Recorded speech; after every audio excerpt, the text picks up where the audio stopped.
There is never a dull moment in AI. Let me just show you the new Figure 1.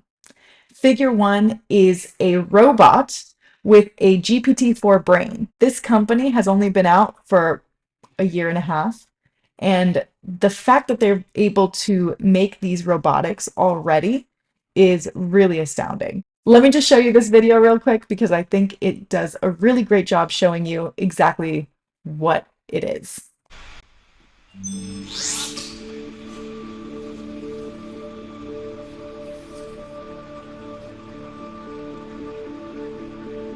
It's so Hey, Figure One, futuristic. what do you see right now? I see a red apple on a plate in the center of the table, a drying rack with cups and a plate, and you standing nearby with your hand on the table.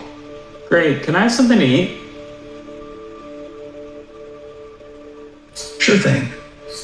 There's still quite a lag, but it's getting better. Great. Can you explain why you did what you just did while you pick up this trash? On it. So I gave you the apple because it's the only edible item I could provide you with from the table.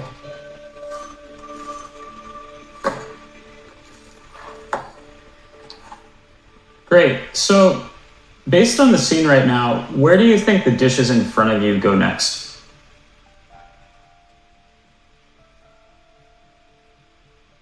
The dishes on the table, like that plate and cup, are likely to go into the drying rack next. Great, can you put them there? Of course.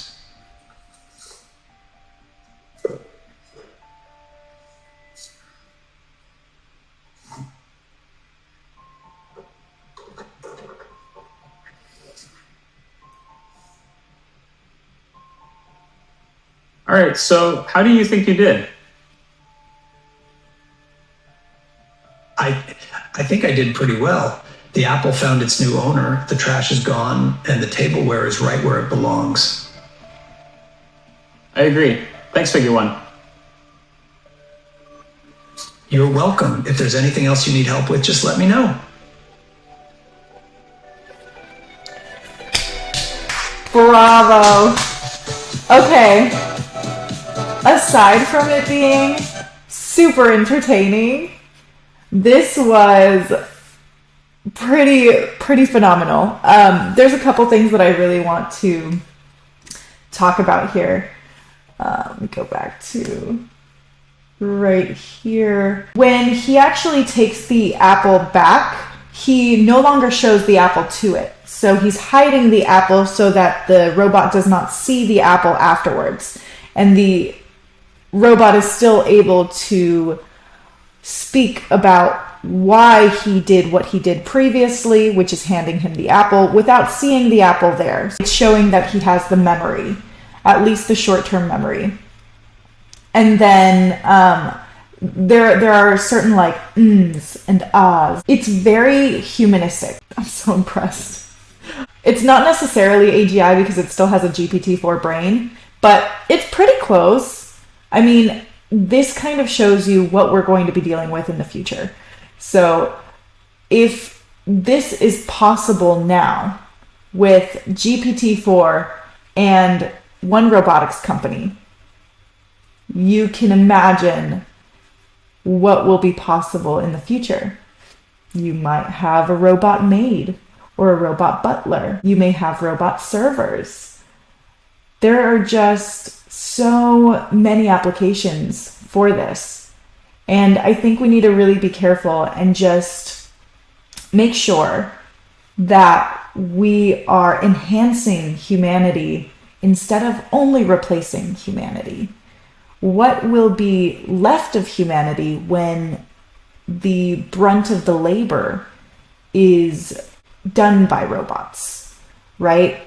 At the beginning, it's going to be too expensive to do that. At the beginning, it might not be practical. But as these things keep progressing, there's going to be more and more of them.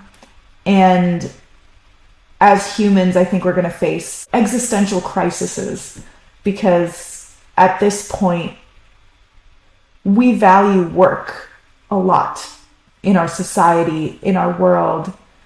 And without work or without effort, what does being human even entail anymore? Like, what will that mean? We're going to have to become way more creative about what that means and about the things that make us happy. Oh, and another thing. I just watched a video. Matt Wolf was explaining how he just got back from South by Southwest, and he was really surprised by how people were reacting to AI. So AI was everywhere. Everyone was doing AI. There was all of these AI companies. It was sponsored by AI, all of this stuff.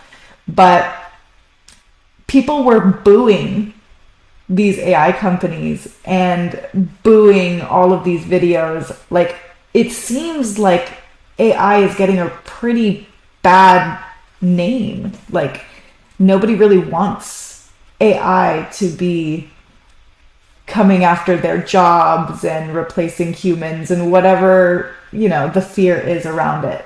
So far, I think that the way that humans work will just have to change a little bit.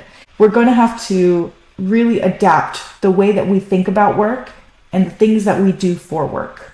There's going to have to be so many policy changes. The interests of humanity will still have to count. I think if a good amount of people, regular people, people with the interest of humanity, are programming these things and are really helping this adaptive curve, then we'll be able to create things that also serve humanity, that also, not just give us an apple or not just do our dishes, but something that will help. I can argue that AI has already enhanced my life immensely. It's almost like the advent of the internet. People were scared of that as well. And since the advent of the internet, everyone has had share of information and learning beyond what we would have been able to before. And in this case, it is the same. With AI, I've been able to streamline so many processes. I've been able to make life easier.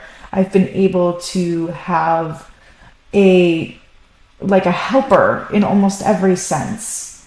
It's honestly been amazing, and it's just at its infancy. Let's learn a little bit more about this AI company. So, about us and their master plan. This is so interesting. Okay, so our labor force is shrinking. There are 10 million unfilled jobs in the United States, which is crazy. I didn't know that. 7 million of those job openings are for essential roles in warehouse transportation and retail. And that's because those jobs suck and not that many people want to do them. There are only 6 million people available to fill these open positions, and attrition rates remain high. Key warehouse suppliers predict they will run out of people to hire by 2024. But it seems like all of these warehouses like Amazon are automating and putting robots in those positions anyway. So our goal is to deploy autonomous humanoid workers to support us on a global scale. Oh, it looks like iRobot is happening quicker than we expect. Figure 1 is an AI-powered and self-reliant, ready to procure an abundance of affordable, more widely available goods and services to a degree which humanity has never seen.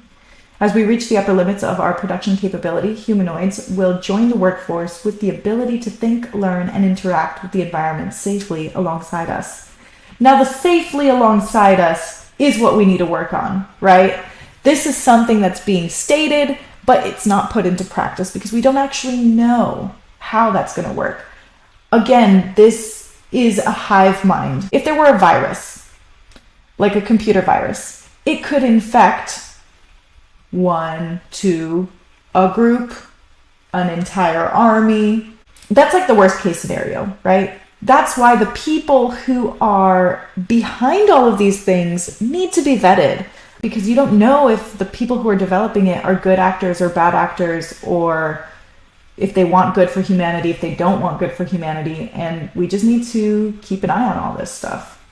and hopefully have more training programs teaching people how to develop responsibly and ethically, and legislation passed with, more rigorous punishments for people who are not developing with, safety bounds, and people who are jailbreaking and doing things that lead to something that can cause destruction, or weaponizing these things in an unsafe way. Let's just continue reading. Breaking the limits of human achievement. Move fast and be technically fearless. Hesitation is the enemy of momentum. We're tackling today's most complex technological challenges by testing and experimenting and taking calculated risks to embrace the unknown without fear or failure. Product first, mission focused. Our product and our mission are one and the same: to bring a commercially viable humanoid to market. We are builders, designers, and engineers united by a commitment to the mission. We avoid distraction and unrelated activities to remain laser focused on shipping a safe, high quality product. Aggressively optimistic. Building Figure won't be an easy win. It will require decades of commitment and ingenuity. We're humbled by our mission and aspire to remain optimistic even in the face of enormous hurdles. Maximize future impact. We have what it takes to build the most groundbreaking company on the planet, to create an inspiring future for generations to come with improved access to goods and services, safer working conditions, and more opportunity for fulfilling work. Our focus is on what we can achieve 5, 10, 20 plus years from now, not the near-term wins. Now, more opportunity for fulfilling work is something that is questionable, right? What we have seen with the advent of AI is that the most meaningful work was taken first. These were the artists, the singers, the people who were speaking from the soul. Those types of jobs were replaced almost immediately with generative AI. So I wonder what this fulfilling work means to this company and how they see fulfilling work to look like in the future. I think we need a little bit more of a philosophical conversation when it comes to these things, because it's coming to a point where people will need to adapt, but people will also need to be happy to adapt, like be okay with it. Humans will need meaning in their life. Okay, championship mindset. To address the extraordinary demands of our work, we believe in operating as a winning team. We are in the trenches together, collaborating in person, remaining hyper-focused, and pushing each other to the highest levels of performance. Ooh, let's see the team here. Okay, this is cool. Brett Addock is the founder and CEO. Dana Berlin is the VP of Strategic Development. Jerry Pratt is the CTO. Lee Randazzo is the VP of Growth. Logan Burkowski is the VP of Business Operations. So super interesting. It's a small team, and it looks like they have quite a few employees. The world's foremost AI, design, hardware, and software engineering experts from unparalleled team with an impressive track record of breaking boundaries in tech. Let's look at their master plan. Roadmap to a positive future powered by AI. Background: I'm 20 years into building technology companies, previously the founder of Archer, a $2.7 billion IPO, and Vettery, a $100 million exit. My sole focus is Figure. My ambition is to build the company with a 30-year view, spending my time and resources on maximizing my utility impact on humanity. Expand human capabilities through advanced AI. The company. I believe that positively affecting the future of humanity is the moral priority of our time. The most meaningful impact can come from dedicating our resources to developing technologies.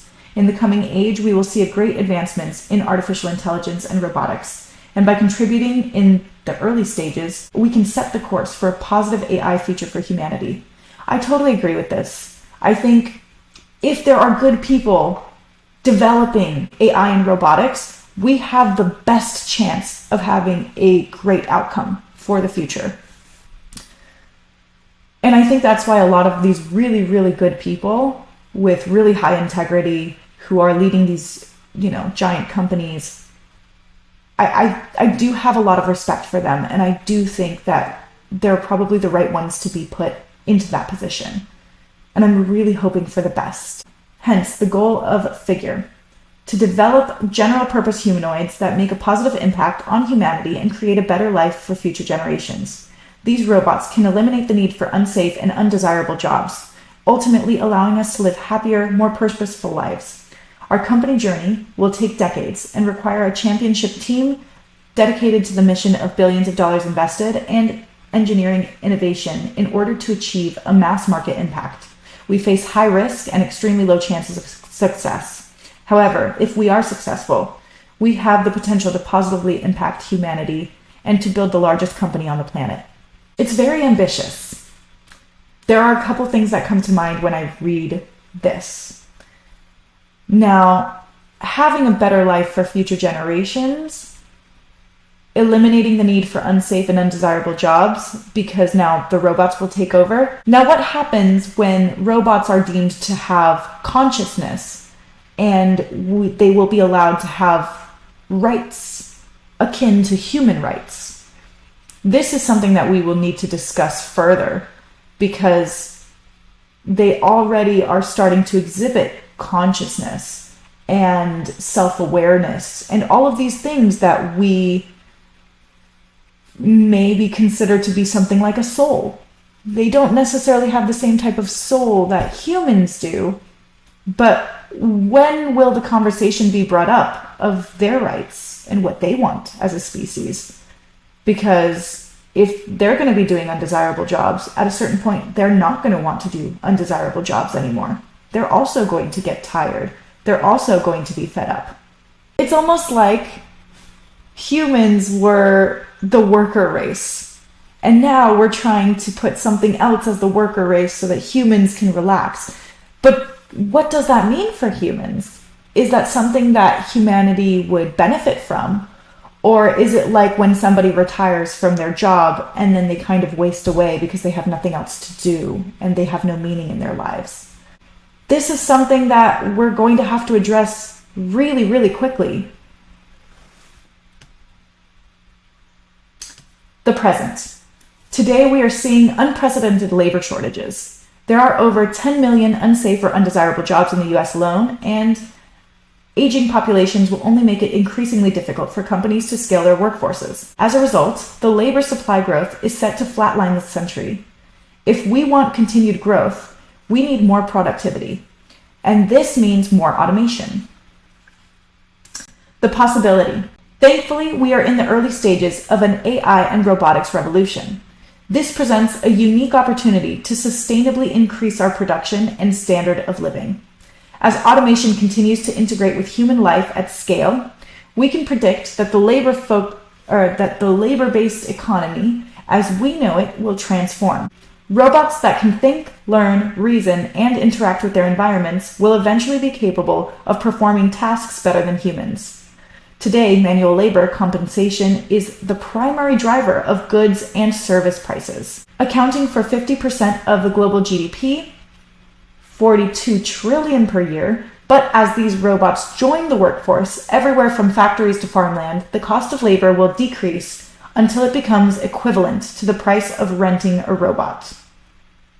Oh my gosh, imagine renting a robot.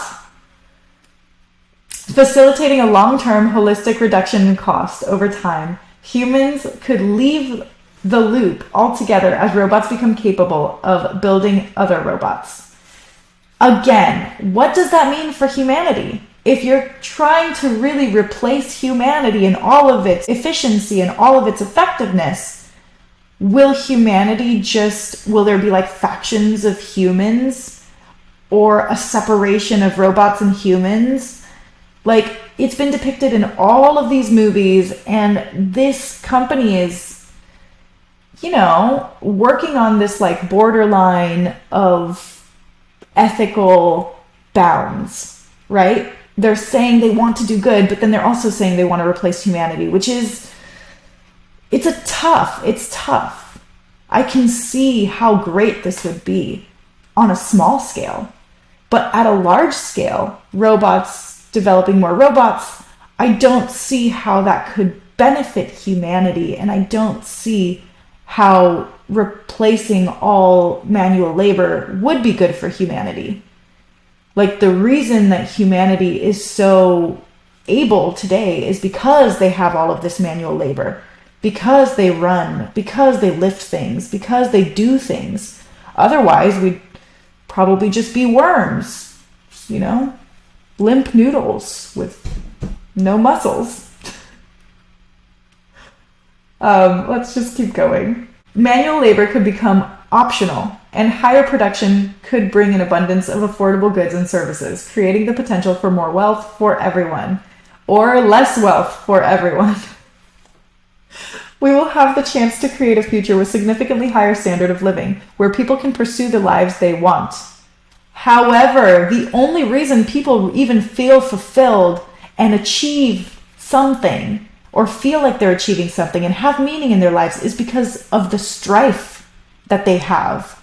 The fact that things are difficult and that we are able to go out and try and fail and learn and continue to try and fail again and learn from that is the reason we become happy. So if you are replacing the strife with a very bland, everything is picture perfect life, I don't think people would be happy. And if anything, I'll make the counter argument that I think people would be left completely unhappy and completely left to be irrelevant. I think this would completely eradicate humanity, actually. Woo! Let's continue. We believe humanoids will revolutionize a variety of industries, from corporate labor roles, 3 billion humans, to assisting individuals in the home, 2 billion, to caring for the elderly, 1 billion, and to building new worlds on other planets. However, our first applications will be in the industries such as manufacturing, shipping and logistics, warehousing, and retail, where labor shortages are the most severe. In early development, the tasks humanoids complete will be structured and repetitive, but over time, with advancements in robots' learning and software, humanoids will expand in capability and be able to tackle more complex job functions. We will not replace humanoids in military or defense applications, or any roles that require inflicting harm on humans. Well, thank goodness. But you know what? We're already covered on that front too, because we have DARPA, and they are 100% creating weapons. Our focus is on providing resources for jobs that humans don't want to perform. So here we go. We see 3 major business opportunities in long term: physical labor, consumer household, and off-world. See, this off-world is so enticing because it's so unknown, right? I would say, instead of off-world, we should investigate the ocean. It should be like Ocean World. We should put something down there to just see what's down there. I don't know why nobody wants to learn about the ocean, but they want to go off of the world. And that might just be because the ocean is terrifying. Okay, the solution. There are 2 schools of thought on how to solve real-world robotics: building an environment specifically for robots, or reverse it and build robots for our human environment. We could have either millions of different types of robots serving unique tasks, or one humanoid robot with a general interface serving millions of tasks. At Figure, we believe general-purpose humanoid robots built for a human environment is the desired route to have the largest overall impact. For that reason, our humanoid robots resemble the human body shape: 2 legs, 2 arms, 2 hands, and screen for a face. With one product, we can meet the complex human environment with human-like capabilities and provide endless types of support across a variety of circumstances. Wait, but Wasn't that the design that Tesla came out with a while back? And of course, a company will want to be a monopoly. Every company has the goal of becoming a monopoly at some point. But again, this is a very ambitious goal for this company. And still we have Tesla, which will be competing in this space. How we can do it. In 20 years of studying and building companies, I've never seen a potential market size similar to what the general purpose humanoids can bring. Arriving there will require significant advancements in technology. Today, even everyday tasks, such as unloading the dishwasher, are still incredibly challenging for robots. We're heads down and focused on making substantive leaps in those areas of advancement. They include system hardware. Our team is designing a fully electromechanical humanoid, including hands. The goal is to develop hardware with the physical capabilities of a non-expert human. We are measuring this in terms of range of motion, payload, torque, cost of transportation and speed, and will continue to improve through rapid cycles of development, each cycle as a part of a continuum. Unit cost.